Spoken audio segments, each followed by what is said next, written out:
Friends, आप सभी का स्वागत है इंग्लिश की एक नई वीडियो में। अक्सर स्टूडेंट्स इंग्लिश पढ़ते रहते हैं और वो ये नहीं सोचते हैं कि क्या पढ़ रहे हैं, ना उन्हें समझ में आती है बिल्कुल, ना उसकी हिंदी पता होती है। पढ़ते रहते हैं, एक समय ऐसा आता है उन्हें इंग्लिश बिल्कुल बोरिंग लगने लगती है और उनका पढ़ने का तरीका इतना बेकार होता है कि पहले वो बड़े बड़े सेंटेंस उठाकर पढ़ने लगते हैं, छोटे सेंटेंसेस पर उनका ध्यान ही नहीं रहता है। इससे पहले की वीडियो अगर आपने नहीं देखी है तो देख लीजिए, छोटे छोटे सेंटेंस मैंने पढ़ा रखे हैं। और आज मैं थोड़े से बड़े सेंटेंसों को लेकर बात करूंगा क्योंकि होली आने वाली है और होली से जुड़े मतलब आप स्टोरी पढ़ने से बेहतर आप जो फेस्टिवल आ रहे हैं या फिर जो हो रहा है रोज के जीवन में उससे जुड़े रिलेटेड जो आप इंग्लिश बोलेंगे तो आपको बहुत समझ में आएगा और मज़ा आएगा। जब आपको पढ़ने में मज़ा आने लगे ना, तब आप सोच लेना कि आपकी इंग्लिश पढ़ने की जर्नी शुरुआत हो चुकी है। यानी अब आप इंग्लिश बोल सकते हैं, आपको कोई कठिनाई नहीं होगी इंग्लिश बोलने में। हमारी वीडियो का टाइटल भी है होली से जुड़े सेंटेंसेस। पहला सेंटेंस क्या है? होली भारत का एक प्रमुख त्योहार है। इसे इंग्लिश में ट्रांसलेट करके कैसे बोलेंगे? होली भारत का प्रमुख त्योहार है, तो हम क्या कैसे इसको बनाएंगे? होली इज, इसको क्या लिखेंगे? इज। ठीक है, होली भारत का एक प्रमुख त्योहार है। Of Holi is one of the major festival of India. यानी इंडिया का क्या है? मेजर फेस्टिवल है, यानी प्रमुख त्योहार है। तो Holi is one of the major festival of India. चलिए नेक्स्ट सेंटेंस देखते हैं क्या है।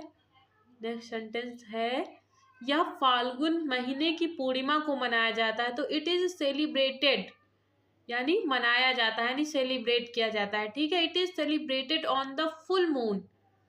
फुल मून का मतलब क्या है? पूर्णिमा को। ठीक है, पूर्णिमा को, जिस दिन पूर्णिमा किसे कहते हैं? जब फुल मून पूरा चंद्रमा निकलता है तब उसे फुल मून कहते हैं। तो it is celebrated on the full moon day of the, क्या होगा? फाल्गुना मंथ। ठीक है, नेक्स्ट सेंटेंस, होली को रंगों का त्योहार कहा जाता है। तो इसे इंग्लिश में कैसे बोलेंगे? Holi is known as the festival of colours, यानी रंगों का त्योहार, festival of the colours. Holi is known as, ठीक है, रंगों का त्योहार बोला जाता है किसे? होली को। इस दिन लोग एक दूसरे को रंग और गुलाल लगाते हैं, रंग और गुलाल। तो इसे इंग्लिश में हम कैसे बोलेंगे? On this day people apply colours and गुलाल टू ईच अदर, यानी कि एक दूसरे को, ईच अदर। ठीक है, एक दूसरे के लिए क्या लिखा गया है इंग्लिश में? Each other. अप्लाई कलर्स यानी कि गुलाल लगाते हैं। ठीक है, इस दिन के लिए this day, on this day. ठीक है, इस दिन गुलाल और कलर्स यानी रंग और गुलाल लगाते हैं। ठीक है, कलर्स एंड गुलाल। नेक्स्ट सेंटेंस क्या है? होली एक दिन पहले होलिका दहन होता है, यानी कि होली से एक दिन पहले क्या होता है? होलिका दहन होता है। तो a day before Holi Holika दहन इज, क्या होगा? परफॉर्म्ड। ठीक है, परफॉर्म्ड, यानी कि जो होली से एक दिन पहले होलिका दहन होता है। ठीक है, होलिका दहन की कहानी तो आप लोगों ने सुनी होगी, अगर नहीं सुनी तो आज इस वीडियो में मैं आपको बताऊंगी। होलिका दहन बुराई पर अच्छाई की जीत का प्रतीक है। अब इंग्लिश में इसे कैसे बनाएंगे? इंग्लिश में इसे हम कैसे बनाएंगे आप लोग कि होलिका दहन सिंबलाइज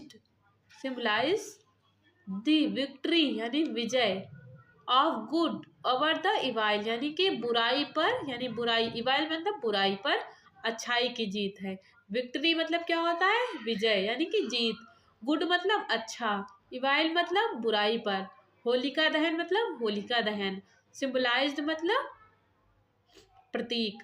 ठीक है, अब नेक्स्ट, इससे आपको वोकैबलरी इतनी मजबूत हो जाएगी, इसमें बहुत सारे शब्द ऐसे हैं जो आपको नहीं पता है, इसके माध्यम से आपको पता भी हो जाएंगे। ऐसे सेंटेंस पढ़ने के बहुत फायदे रहते हैं।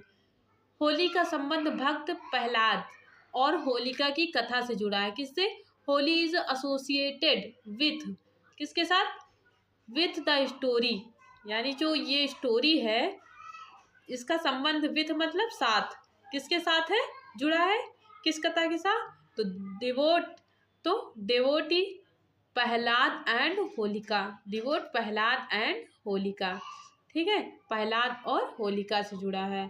नेक्स्ट देखते हैं, इस दिन गुजिया, मालपुआ और ठंडाई का विशेष महत्व होता है। गुजिया, मालपुआ और ठंडाई का, तो इसे क्या बोलेंगे? ऑन दिस डे, मतलब कि इस दिन। जब इस दिन की बात आएगी तो आप क्या लिखेंगे? ऑन दिस डे स्पेशल, विशेष। स्पेशल को क्या बोलेंगे हिंदी में? विशेष। इम्पोर्टेंस, इम्पोर्टेंस मतलब महत्व, ठीक है। Special importance is given the gujiya, malpua and thandai, gujiya, malpua and thandai. Next sentence क्या है? बच्चे पिचकारी से पानी के रंग उड़ाकर खूब मस्ती करते हैं। किससे? पिचकारी से। तो इंग्लिश में हम बोलेंगे children enjoy playing with water, यानी कि जो पानी है वो पिचकारी में भर कर क्या करते हैं? खूब मस्ती करते हैं, ठीक है। कलर्स यूजिंग और पिचकारीज, ठीक है, पिचकारी में भर कर पानी को खूब मस्ती करते हैं। कौन? चिल्ड्रंस, जो बच्चे होते हैं। होली पूरे भारत में अलग अलग तरीके से मनाई जाती है। कहीं किसी और तरह से, जैसे मथुरा वृंदावन में अलग तरीके से मनाई जाती है, बरसाने में अलग तरीके से मनाई जाती है। तो हम इसे इंग्लिश में कैसे बोलेंगे? होली, इसे हम बोलेंगे Holi is celebrated in different ways across India, यानी जो भारत है वहाँ पर अलग अलग राज्य हैं और अलग अलग राज्यों में अलग अलग तरीके से होली मनाई जाती है। नेक्स्ट सेंटेंस क्या है? मथुरा और वृंदावन की होली दुनिया भर में प्रसिद्ध है। मथुरा और वृंदावन की, तो हम इसे इंग्लिश में कैसे बोलेंगे?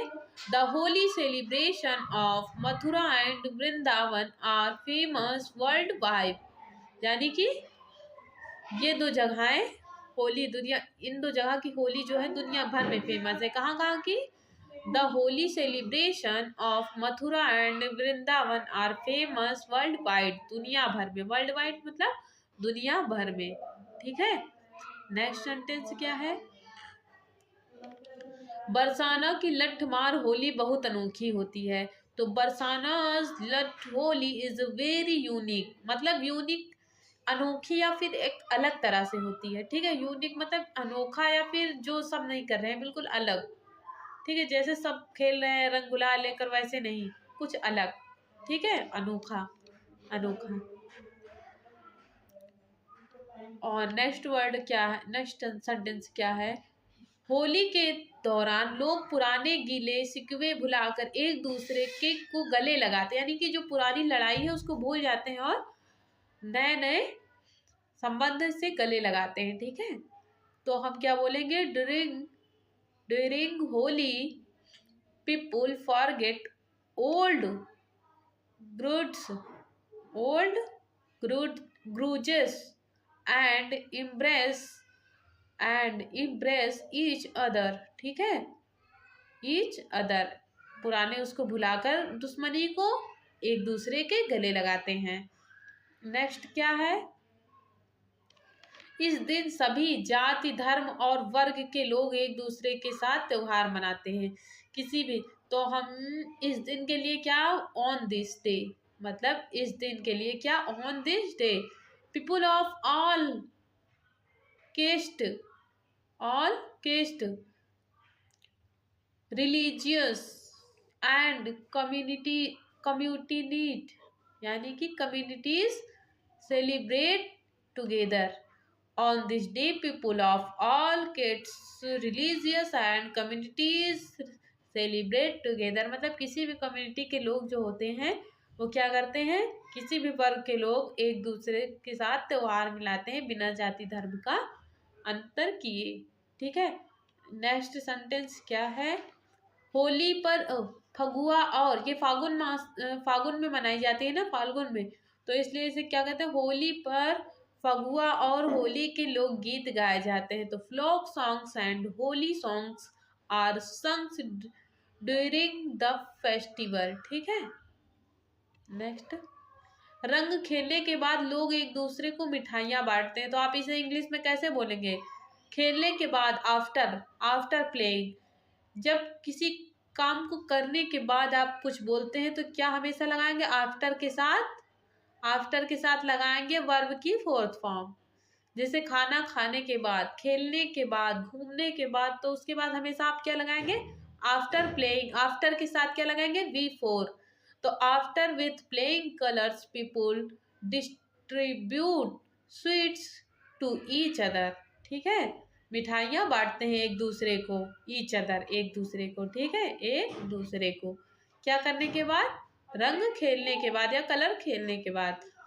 कई जगहों पर होली के मौके पर नाच गाने और ढोल नगाड़ों का आयोजन किया जाता है। In many places Holi is celebrated with dance, music and drum beats. ठीक है। नगाड़ों का, ड्रम बीट्स मतलब नगाड़े, ढोल नगाड़े। ठीक है, ड्रम बीट्स इसको बोलते हैं इंग्लिश में। नेक्स्ट क्या है? कुछ लोग इस अवसर पर भांग का सेवन भी करते हैं। सम पीपुल, कुछ लोग। क्या है? सम पीपुल्स, यानी कि कुछ लोग।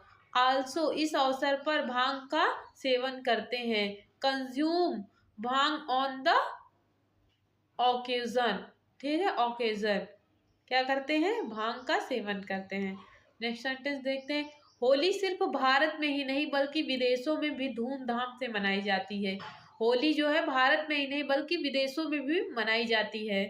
जैसे कि Holi is celebrated not only, यानी कि होली सिर्फ भारत में ही नहीं बल्कि विदेशों में भी मनाई जाती है। तो हम क्या बोलेंगे? Holi is celebrated not only India. Holi सिर्फ भारत में ही नहीं। अब यहाँ बल्कि के लिए देखिए, ये क्या है? कंजंक्शन। बट, लेकिन या बल्कि, लेकिन भी कर सकते हैं या बल्कि, बल्कि विदेशों में भी। आल्सो, बट के साथ, नॉट ओनली के साथ हमेशा क्या लगेगा? बट आल्सो का पेयर बनेगा। ठीक है, नॉट ओनली के साथ बट आल्सो का पेयर बनेगा, ये हमेशा याद रखिएगा। Also with great enthusiasm board. ठीक है, अबॉर्ड, अबॉर्ड। ठीक है, बट नॉट ओनली के साथ बट आल्सो का पेयर बनेगा। यह त्योहार प्रेम, भाईचारे और खुशियों का संदेश देता है। किसका? प्रेम, भाईचारे और खुशियों का संदेश देता है। कौन सा त्योहार? होली का। तो क्या बोलेंगे? यह त्योहार, दिस फेस्टिवल। यह त्योहार के लिए दिस फेस्टिवल प्रेम, भाईचारे और खुशियों का संदेश देता है। तो convey the message of love, brotherhood, यानी कि भाईचारे का। ठीक है, एंड हैप्पीनेस, और खुशियों का क्या देता है? मैसेज, यानी कि संदेश देता है। ठीक है। नेक्स्ट सेंटेंस क्या है? फ्रेंड्स, यहीं तक स्लाइड थी। ये स्लाइड कंप्लीट होती है और इससे होली से जुड़े जो महत्वपूर्ण चीज़ें हैं वो भी आपको पता चल गई। उसके साथ आप केवल इंग्लिश पढ़ते रहते हैं, आपको कुछ भी नहीं पता चलता है। इंग्लिश बेटर आपको ऐसे पढ़ना है कि आपका एक सब्जेक्ट भी कंप्लीट हो जाए या आपको किसी चीज़ की जानकारी भी हो जाए। फालतू की स्टोरी ना रहे, एक असली स्टोरी पर आधारित चीज़ें देखें आप, जो कि रियल है, और समझें और उससे रिलेटेड कुछ बोलें तो बेहतर होगा। इसके बाद हम, अगर आप लोग कमेंट करेंगे कि वीडियो अच्छी है तो द हिंदू की वोकेबलरी जो है वो लाकर हम आपको दे देंगे, जिससे आपको अखबार पढ़ने की भी ज़रूरत नहीं है। अगर आपको वीडियो अच्छी लगे तो आप शेयर करिए, कमेंट करिए और अपने दोस्तों को बताइए। और इस वीडियो को सब्सक्राइब, इस चैनल को सब्सक्राइब कर लीजिए। वीडियो को लास्ट तक देखने के लिए थैंक्स।